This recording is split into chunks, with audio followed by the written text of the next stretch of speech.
welcome to the stage the country's leading legal expert on nonpartisan primary reform and the counsel to the New York City Independence Party, Harry Kresge.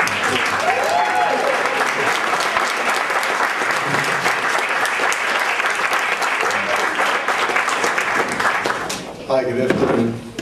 Recently, independent senator from Vermont, Bernie Sanders, announced he was considering a run for president in 2016. Sanders said these are not normal times.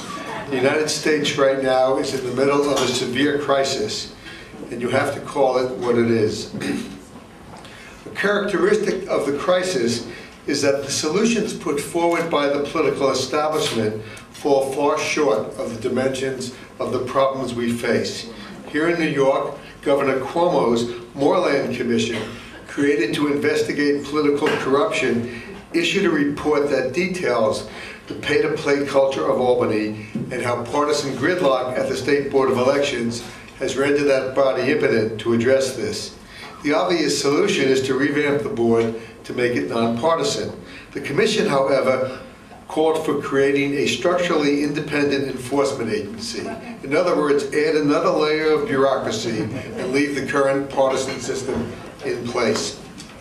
In Washington, where our government is paralyzed by partisanship, President Obama appointed some months ago a commission on election administration. Its mandate is to, quote, promote the efficient administration of elections. Now, a threshold question for us independents is why make a system that is so fundamentally flawed more efficient? We worked to engage this. Jackie Salit and I wrote an op-ed for the Daily Beast in which we commented, and this portion are Jackie's words because they're so Jackie and so well said. The gap between the magnitude of the problem and the narrowness of the Commission's mandate is ridiculously wide, like opening an umbrella in the middle of a hurricane. The President's Commission scheduled hearings around the country. Our three honorees tonight formed a committee to monitor the Commission and to make sure the voice of independence was heard. They testified at the hearings and did much more than that. They continued to work to engage the Commission, which is preparing its report to the President. The video you're about to see, Voices of the Movement, produced by our own Sarah Lines, features independents speaking to the need for structural political reform. In it, you'll see our honorees tonight, Catana Barnes, Steve Richardson, and Rick Robol, testify before the Commission. Let's take a look.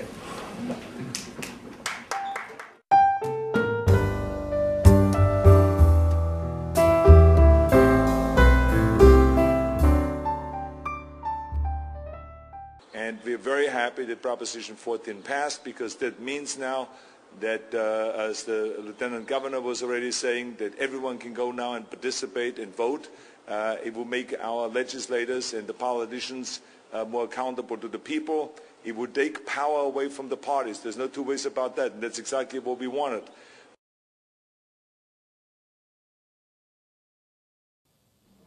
Catana Barnes, welcome. Good afternoon, Chair, members of the Commission. My name is Catana Barnes. I am the founder and president of Independent Voters of Nevada. It is apparent the President's created this commission to, quote, promote the efficient administration of federal elections and to improve the experience of all voters. The President also stated, quote, that includes our most fundamental right as citizens, the right to vote. When any American, no matter where they live or what their party, are denied that right, we are betraying our ideals.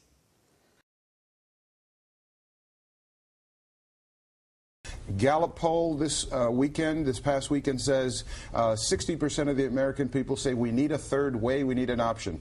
The voters are asking for independence. They're asking for nonpartisan elections, for open primaries. They want elections and candidates competing on ideas and not loyalty to party, loyalty to talking points. You guys just talked about the last debate. Look at what that debate reduced itself to.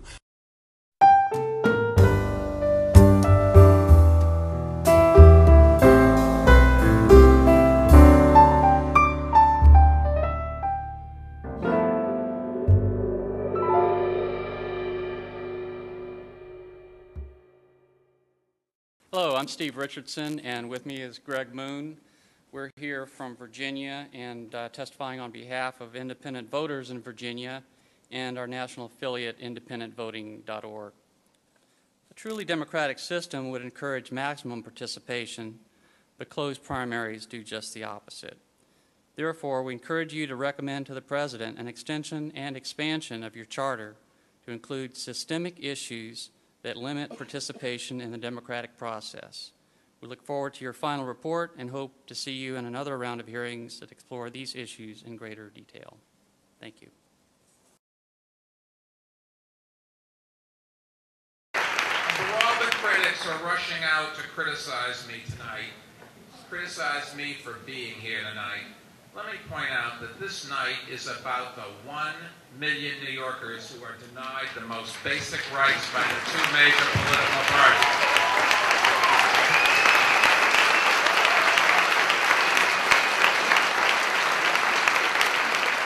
And if the two major political leaders are willing to take on the status quo and reduce their own power, then none of us would be standing in this room tonight. We could all be out holiday shopping. Enough. Most of the cities in this country have nonpartisan elections, and the majority of those young people locked out independents are people of color. 20% African American, 11% Asian, 24% Latino, and 25% under the ages of 30. What our young people are saying to us is we don't want to be in a party, we are independents, and we want to do politics in a new way, and we have to support that effort, and that's what we're fighting for here in New York City. Dr. Fulani, thank you very much.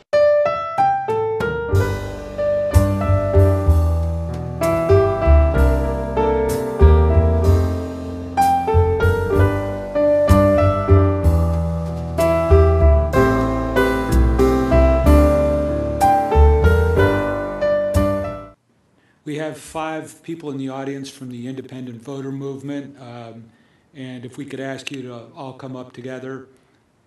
We certainly have heard from your movement at our other hearings, and we appreciate your coming today. And if you're all endorsing each other and want to reduce the testimony, that would be great. Thank you.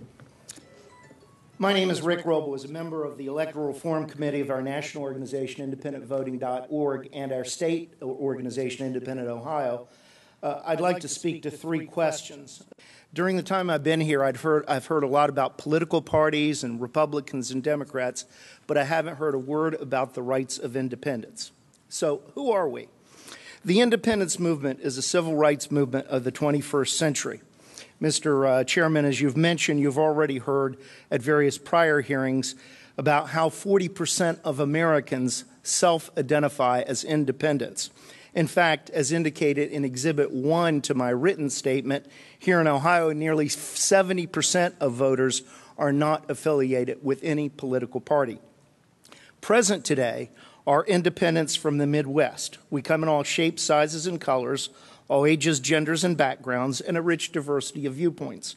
But one core tie binds us together, our belief that our elected officials should be servant leaders to the American people who place loyalty to the people above loyalty to a political party, that meretricious partisanship is tearing our nation apart, and that our nation's founders were in the mark when they aspired to a democratic republic that respects diverse viewpoints, a system that judges ideas not based on the party or politician that proposes them, but on the reason and evidence that support them.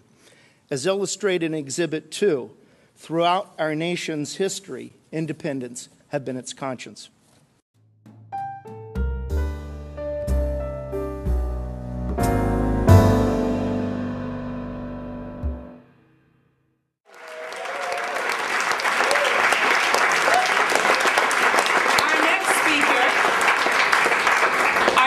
Is the president of independentvoting.org, the country's leading strategy and organizing center for independence. Now, Jackie Salit talks to a lot of big shots.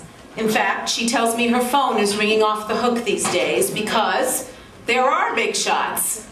Leaders in the business community and political insiders of all stripes who are beginning to consider the need for structural political reform. They're calling and they're talking to Jackie because of what she and independentvoting.org have accomplished. We did what no one thought could be done and what no one has done. They've organized a national network of independent leaders and activists outside of any political party all across the United States. To present this year's Anti-Corruption Awards, please welcome Jackie Salit.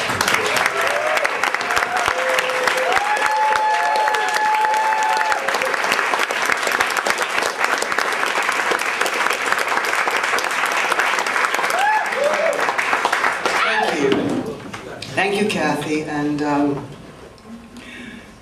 it's really great to be here with all of you. I was so very touched, Lenora, by the commemoration of the 25-year anniversary of your 1988 run. In some ways it seems like yesterday, and in some ways it seems like a million years ago, because so much has happened. And the thing that and it was so beautiful to see Michael and Nancy up here. Where are they? Yeah, and Michael. Yeah, thank you so much for sharing that. And in some ways, it was a different time, and it was a different tactic. But in another way, I experienced it watching you be interviewed on McNeil-Lehrer, and I know how hard we worked to prepare you for that, and to get the opportunity to get you on the show, you know. But in some ways, I feel like we're still doing exactly the same thing. And as I understand it, Adolfo and you became such an important part of this in your run. We're trying to create opportunities for the American people to speak. Because the way the political system is set up right now, we can't. And so we have to create some new tools and some new tactics and some new means of political expression so that our democracy can fulfill what its founders intended, what the American people fought a revolution for, and which remain truths that we hold to be self-evident. Democracy must grow, and it must develop, and it must thrive in order for our country to move forward. In some ways, for all of the complicated nature of the problems that face us, in some ways it comes down to some very simple things.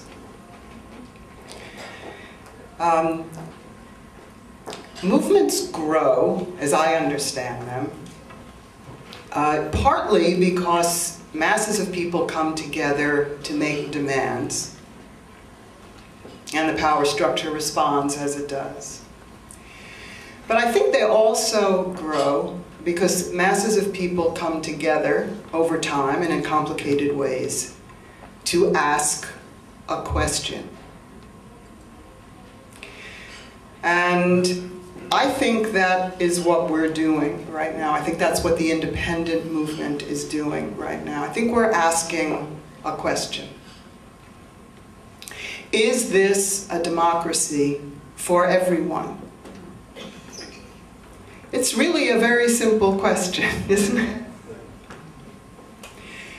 So when I watched the video of the testimony that our three awardees, who you'll meet in a minute and who you will immediately love, as I do. I love them. I love them. When I watched the video of the hearings and heard the stories, and I talked with them during the course of the thing, I realized that what they were doing in that room, along with dozens of other independents from around the country who came out to the hearings in 5 cities or 4 cities, was that they were asking the commission a simple question. They were saying to the commission, Do you believe that our democracy is for everyone? And you see some of the dramatic moments, just one quick one, surfaces in the video that we showed, where you're looking at Commissioners Ginsburg and Bauer up there. Commissioner Bauer was general counsel to the Obama campaign, and Commissioner Ginsburg was general counsel to the Romney campaign. And why you would put those two guys at the head of the commission to try to improve the political process is beyond me. But nonetheless, that's what President Obama chose to do. But they're sitting there in the front of the room in what is obviously a fairly intimidating circumstance. Yeah. And saying, as they did in Ohio, to Rick Robol and the group of, I guess, 5 or 6 people who'd come out to testify there, oh, we've already heard from you. Can you speed up your testimony here? Because, you know, oh yeah, we had an independent in Philadelphia. We heard from them. You know, some independents came up in Denver, and, you know, we pretty much know what you have to say. So, you know, could you kind of zip it? And in the face of that, of course, as you see very briefly in the video, Rick, with just tremendous presence and pride, steps up to the microphone and speaks and says what he has to say. So the commission held their final hearing recently, I guess maybe a week or so ago or 2 weeks ago in Washington. Actually, it wasn't a hearing, it was a presentation.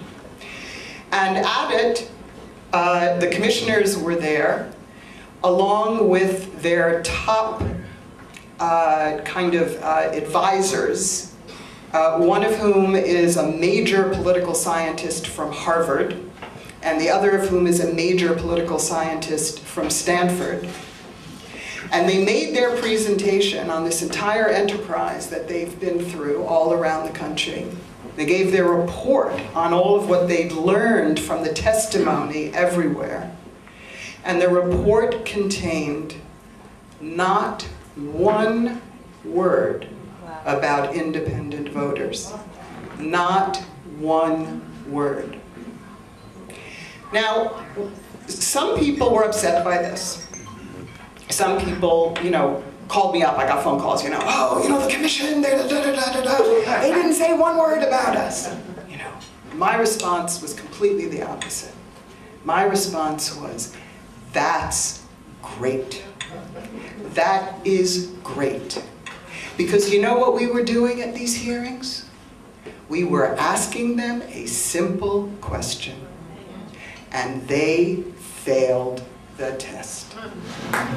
There's a very simple answer to the question, do you believe that democracy is for everyone? The answer is yes. And if you can't say yes to that question, then you do not deserve to be leading the United States of America. Because that is not what the American people stand for, and it's not what we believe in.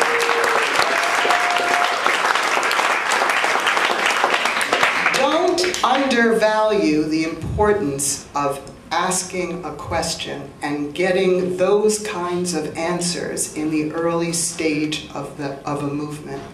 The anti-slavery movement asked a simple question. It was just a simple question. Yes, there were all kinds of permutations about slave states and free states and territories and extension and all of that. Yes, there were. The history is filled with that. But the movement asked a simple question. Are we a nation that will permit one set of human beings to own another set of human beings? That was the question. And that question had to be answered. Nelson Mandela and the people of South Africa asked a simple question.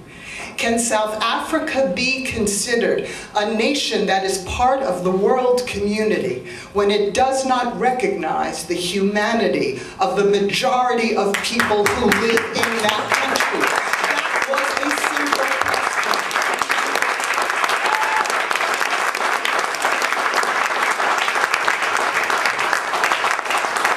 people of South Africa and the world answered that question. And here in America today, and we are a privileged nation. We are. And we too have a question. Because there are disenfranchised people in this country, there are poor people in this country, there are independents in this country, there are people in this country who do not have a voice. And they must have a voice. And we are asking a simple question. Is this democracy for everyone? And our fight will go on until the answer is yes.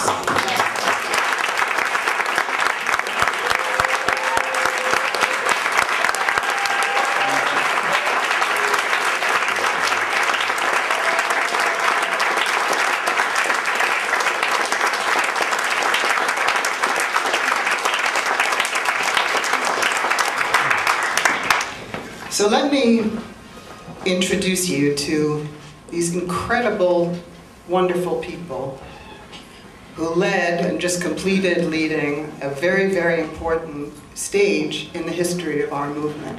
The people who led the asking of that question. There are three of them. Together they constitute the committee that ran this campaign inside of independentvoting.org. They worked with people all over the country to come together to bring testimony to the commission. Got thousands of signatures on letters to the commission from signers high and low, members of the United States Senate and your next door neighbor combined. I'm going to read you their official bio one at a time, and then I'm going to add some words to that. So the first award I'm proud to present to Catana Barnes, who is the founder of Independent Voters of Nevada, IVON. She is an artist, a mother, a student, and a grassroots political organizer. She is someone of tremendous, tremendous courage and intelligence and inspiration. Every time I talk to her, I am rededicated to everything that we do. She's just a wonderful and beautiful person. So please join me in welcoming Catana Barnes.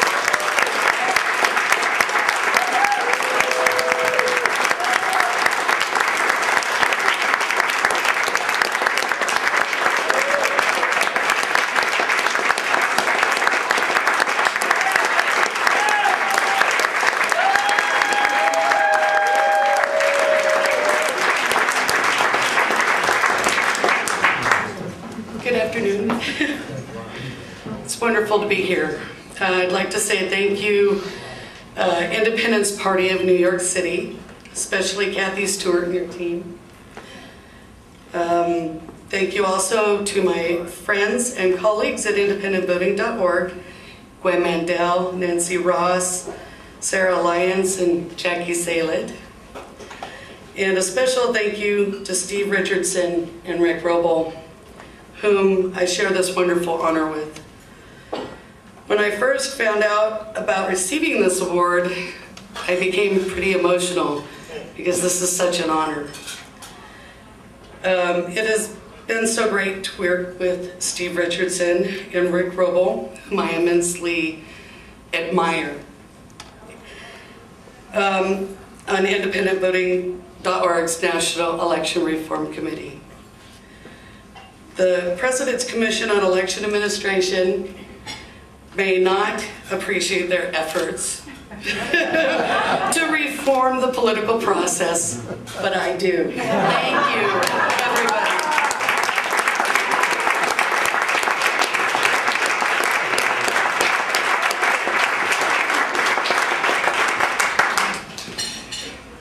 Okay, the next anti-corruption award is presented to Steve Richardson. Steve has a doctorate in economics from George Mason University. He works for the Department of Labor, and in 2010 he authored The Political Economy of Bureaucracy, published by Routledge. He is a co-founder of the Virginia Independent Voter Association, also known as VIVA. And let me just add that Steve is a wonderful and thoughtful person, and on more than one occasion I've called him to ask for his advice and counsel on things, and he was just incredibly responsive, and as we talked about a little bit earlier today, just a magnificent listener. And that's so important in a political leader, and really very rare. So it's just really my honor and privilege to present Steve Richardson with me.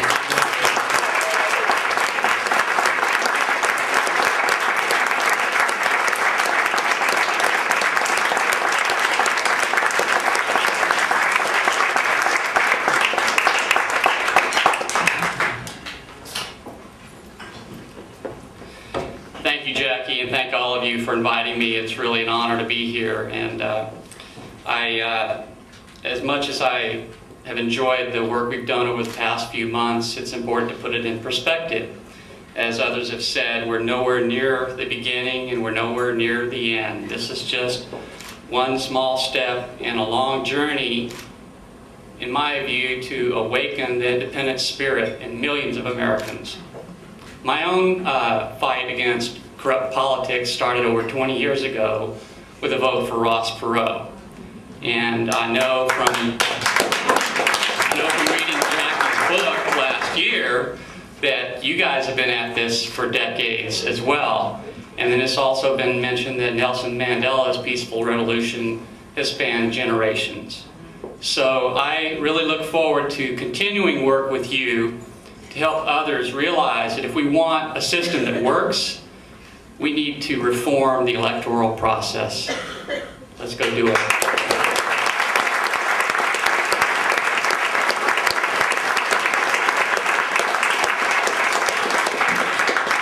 And our third anti-corruption award goes to Rick Robol.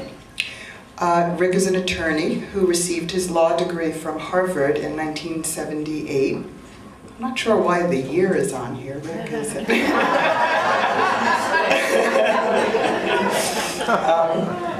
Forgive me. He has over 30 years experience in business and commercial litigation, maritime and international law. He is a leader of Independent Ohio, one of our most active and important affiliates around the country. And let me just say a personal note about Rick. Aside from his intelligence and his empathy, both of which are very, very powerful, he's also just extremely, extremely proud of our movement, and he expresses that pride in every situation that he walks into, whether it's in front of an imposing, austere, and hostile commission, or talking to other independents that he is in the process of organizing. I'm so proud to call him a friend and a colleague. Let's honor Rick Robol.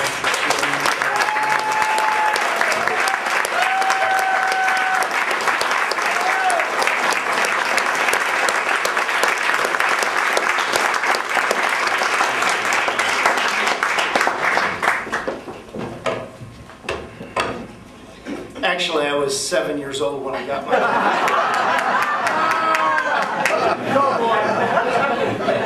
What a magical place to be receiving this award. Cathy asked you to close your eyes. I'd like you to close your eyes again for just a minute and travel back in time just a little bit further to 120 years ago. If you had been out on the streets here, there's a good chance you would have run into the greatest fighter against corruption in American history. As the police commissioner for this city, he would walk with his fellow police officers on this beat, fighting the corruption of Tammany Hall.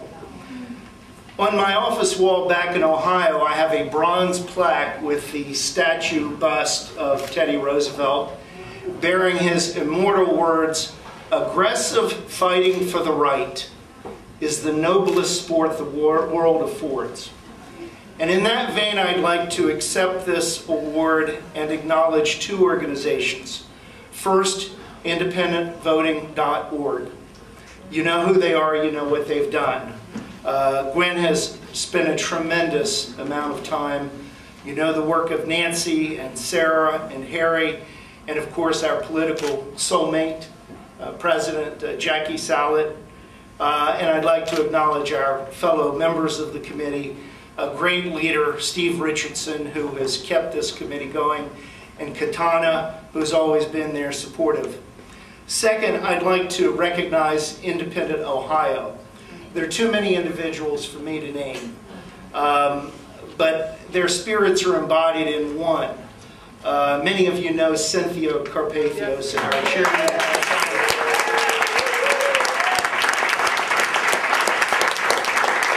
Now, at 4 foot 6 inches tall and 90 pounds, her physical size is diminutive, but her spirit, her courage, and her commitment to the independence movement soar well above the Empire State Building. I'd like to thank you again for this award. I'd like to thank you for all you're doing for our nation and for the American people.